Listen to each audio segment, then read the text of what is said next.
What's up everyone, welcome back to another video. Today we're going to have a look at some key players and teams for you to target with your Game Week 4 transfers.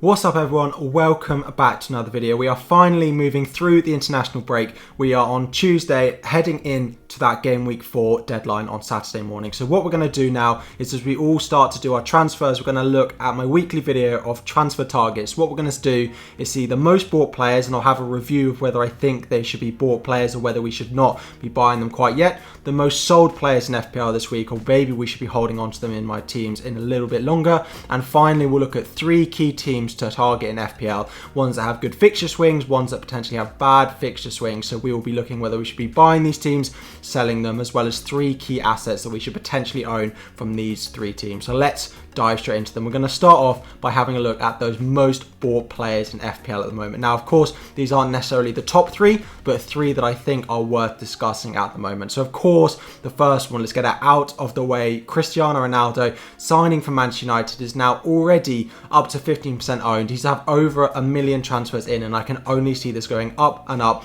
2 million, 3 million by Game Week 4. So he's 12.5 million and a forward, as we predicted in our videos earlier in the week. 15.2% owned is a crazy amount of transfers given it's been 1 week and the first week of international break. This will continue to increase. Now, there is a lot of talk about potentially whether he'll be fit to start in Game Week 4, but given that he isn't playing in that final match for Portugal, he's done his quarantine, he'll be back training for Manchester United on Thursday. I can't see any chance for him not starting at home against Newcastle in Game Week 4. They then play a Champions League match on Tuesday away at Young Boys, so I do think there's a chance that he isn't started in that game, and given a bit of a rest for someone like Cavani or Martial to get their minutes in that match. I do think Ronaldo will want to play back in front of the fans in Game Week 4. The other thing that people are debating is whether Ronaldo will be on penalties or not. The big thing for me is Ronaldo, for me, will be on penalties if he hasn't scored a goal yet. If Ronaldo's on the pitch and they win a penalty and he is yet to get you any returns in Game Week 4, I can't see the penalty going to anyone else. I don't see Bruno Fernandes taking a penalty in Game Week 4 if Ronaldo is not already on the score sheet. If Ronaldo has already scored and Bruno hasn't, for example, there is a chance that Fernandes continues to take penalties. I don't think it'll be as clear-cut as people are saying, but I do think Ronaldo will take the penalty if he isn't getting you any points already. So that's a real boost for me in Game Week 4, that if there's a penalty in that match, I can't see it going to anyone but Ronaldo because it's his first game. He'll want to get off the mark, scoring in front of the fans, and his first game back now being number 7. I do think he's going to start, and with him being a good captaincy option in Game Week 4, I can completely understand why he is the most transferred in player this game week, and I will most likely be bringing him into my team along with all those other millions of managers that are buying the Portuguese forward. Next up is Ferran Torres, 7.1 million forward, soon to be rising to 7.2, so he may be 7.2 by the time of recording, and he's up to 10% owned. Now, he returned 19 points in Game Week 3, which was a massive return. He's a midfielder for Manchester City, already being very well priced, but is playing up front for them, which makes him very attractive. However, there are a few points that I want to discuss on him which make him slightly less appealing. So he's played twice during the international break, 90 minutes in one and then 65 minutes in the other. They then play on Wednesday evening against Kosovo, and I do expect him to start that. Because they lost to Sweden in the first international match, I think that is still a must-win game for Spain, so I think he'll start that. Starting 3 games over the international break is a lot. They then go into a Premier League game against Leicester on Saturday, a Champions League game midweek against Leipzig, which Torres normally does very well in the Champions League, before a Southampton fixture in the Premier League, and then Chelsea the following weekend. Now, do I see him starting all 3 of those Premier League matches? I really don't think so. I can see him starting the Champions League. I'm not sure the Chelsea game will suit him that much, especially with the likes of Phil Foden, Kevin De Bruyne being back and ready, probably to start Game Week 4 or 5, let alone that Game Week 6 fixture. So I do think there's a chance that he only starts 1 of the next 3 Premier League matches. Now, it may be 2, but I'd be very surprised if it's 3. So I would just consider that when going and bringing him in. I think there was a bit of risk about the minutes that he gets because of how much football he's played over the international break and the return of Phil Foden and Kevin De Bruyne to that Manchester City team.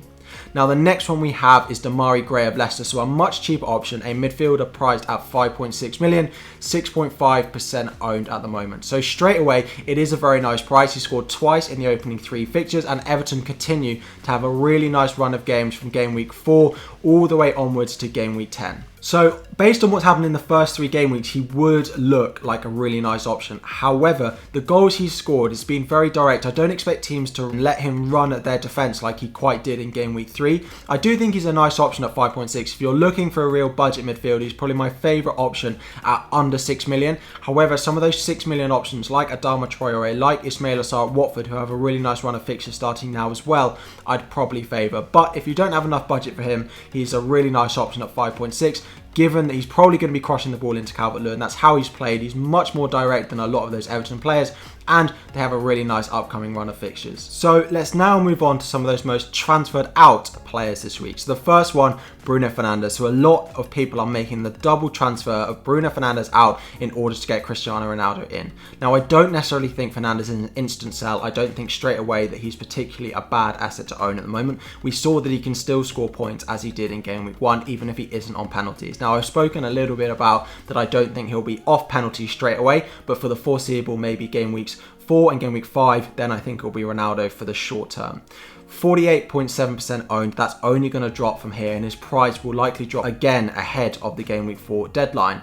12 million is a lot to spend. If you aren't on a wildcard and you don't have any transfers left, I don't think selling Fernandes for a hit in order to bring another hit in order to get Ronaldo in, a -8 to do Fernandes out to Ronaldo in, is not necessarily worth it. But if it's a -4 and you're selling Fernandes and you're selling someone like Danny Ings, for example, then I can see it being justified. So I don't think Fernandes will be worth 12 million now that Ronaldo's here. They will be sharing points, but he's not necessarily an instant fire that you need to be putting out and selling straight away ahead of game week 4.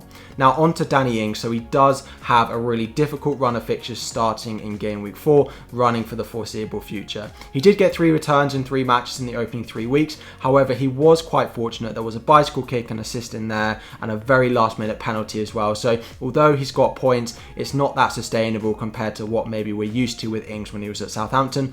32.9% owned, with the likes of Bamford having a very nice run of fixtures from next week, Calvert-Lewin as well, Antonio. I do think that Danny Ings is rightly on the most transferred out list, especially with those of us going Fernandes downgrade and Ings upgrade in order to get Cristiano Ronaldo. I can very much see why Ings is on here, and I do advise probably selling him for game week 4, if not game week 5 or very soon after. Finally, we have Luke Shaw, 5.5 million and 47% owned. Now, he kept his first clean sheet in game week 3 against Wolves. No points in the first 2 game weeks, which is why there was a bit of a sell on him.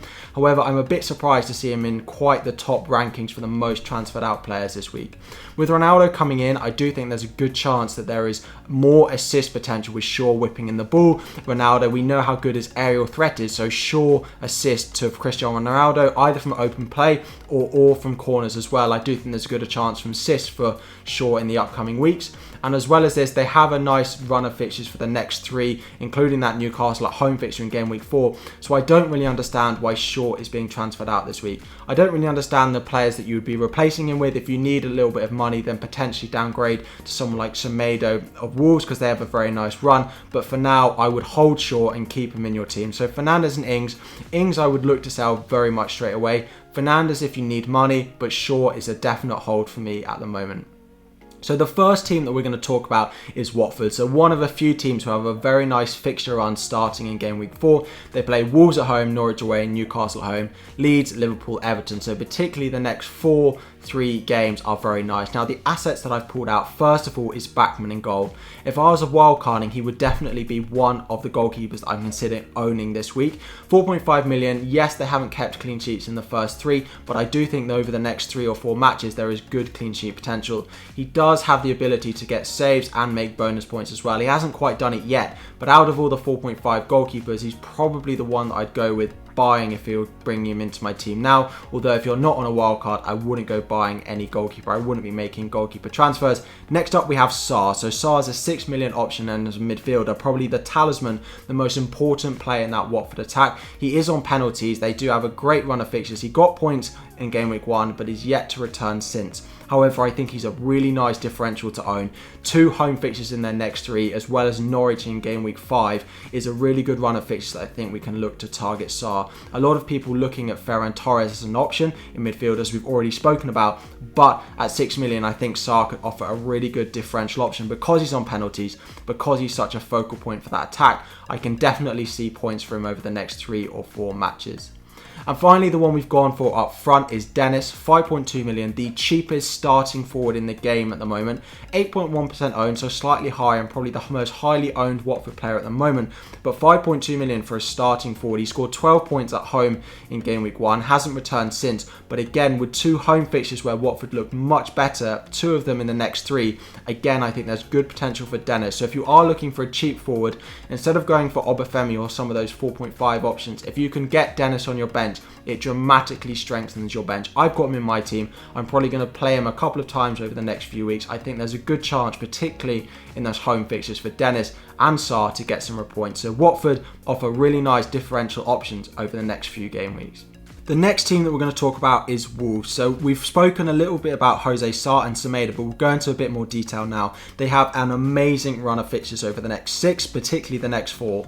Watford away, Brentford at home, Southampton away, Newcastle at home in the next 4, followed by Aston Villa away and Leeds away. A great run of fixtures that they've had after a difficult first 3 game weeks for them. So the 3 players that we've pulled out, first of all, is Jose Sarr in goal. Now he's 5 million and just 0.9% owned. If you were on a wild card, he is definitely a goalkeeper that I would consider owning. 5 million is slightly more than I think we often pay for a goalkeeper, but he has been making saves and they have looked good defensively despite keeping no clean sheets. So I do think that Jose Sarr and Wolves have good clean sheet potential over the next 4, 6 game weeks and then even after that. So if you're on a wild card, definitely a goalkeeper that I would consider buying, or if you're looking to sell Martinez, again, a goalkeeper that I would look at. Next up, another defensive option. So I do slightly prefer Wolves from a defensive point of view than an attacking point of view. We've gone with Semedo. Now he's had a 0.1 price fall to 4.9 million and is just 2% owned. However, a great run of fixtures, as we said with Sarr, clean sheet potential there, but there is also that attacking threat that Semedo can bring. He's been pictured playing right wing, even slightly centrally at times, you know, getting into the box when they're putting crosses in. And I do think there is attacking threat and attacking returns to come from him over the upcoming weeks. Again, if you're on a wild card or looking for a defender to bring in, I think he's a really nice differential for the next 4 weeks. I do think there's good clean sheet options for Wolves in these matches, and the attacking threat that he adds on top is definitely worth going for Semedo over the likes of Connor Cody if you can afford it. That extra point forward that you're spending, I do think will be worth it over the next few weeks. The final one we've gone for is Traore. Now this could have been Trincao again, both 6 million. I think he's a really nice option. He's been the biggest underperforming player so far this season. Hasn't got any attacking returns, but has had 17 expected points compared to just the 6 that he's returned so far. So 6 million, again, a really nice differential option along with the likes of Sarr of Watford that we've spoken about. He is going to get in front of goal. He is going to get chances. If they can just teach him to score, the points will start flowing in for him. So I am considering getting him as a bit of a differential for the next 3 or 4 matches, and I definitely think you should consider getting him. Don't be put off by the point scoring that he's got so far or the finishing that we've seen from him. There are definitely points to come for Traore over the next few game weeks, in my opinion.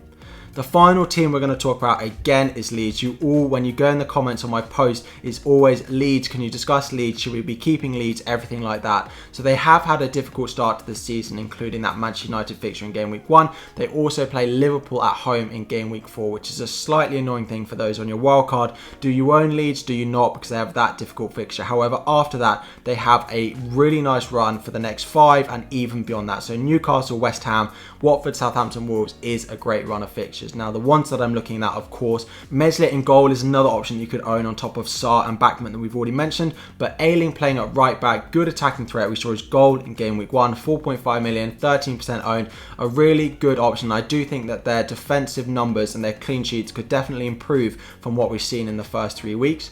The next one in midfield is Rafinha, 6.5 million. Now, this could have been Jack Harrison, but with the arrival of Dan James from Manchester United, I think Rafinha is just slightly more sure to be playing every game. He's so creative on set pieces. He has that goal threat, as he showed with a goal in game week 2.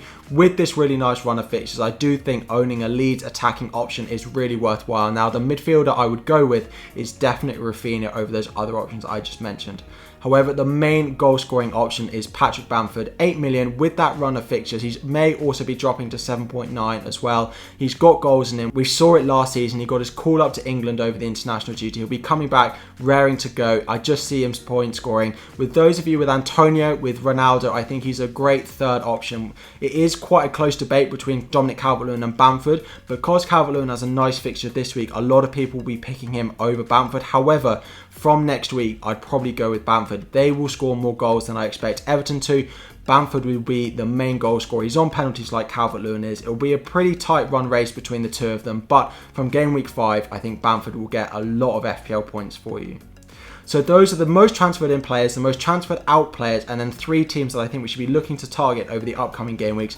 I hope you have found it useful. Drop in the comments any teams that you think I haven't mentioned, any players that you would like me to discuss, drop them in the comments down below, or any questions you have ahead of the Game Week 4 deadline. Good luck in Game Week 4, team selection and everything like that will be out ahead of the Game Week 4 deadline later this week.